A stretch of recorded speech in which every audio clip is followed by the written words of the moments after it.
it is impossible not to realize that the financial crisis raised issues and transformed essentially every one of the fields that we work in and that the NBER carries out research within. In corporate finance, banking moved from a fringe topic to a core issue right in the center of the field. In monetary economics, new and innovative ideas for interventions and trying to affect output moved very quickly from whiteboards and seminar discussions into practice with speed, which had not been seen, I don't think, at any previous time.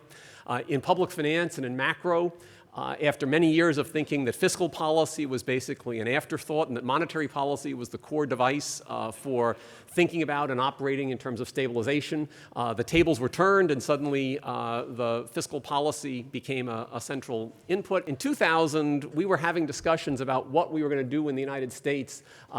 because we were running surpluses and we were thinking about what would happen when we ran out of government debt. And there were active proposals for perhaps the Treasury could purchase shares in private firms, and that would be one thing to do with the surplus. Well, of course, by the global financial crisis and a few years later, we got to the point where the Treasury owned shares in private firms, but it was not for the reason that we had thought we might be there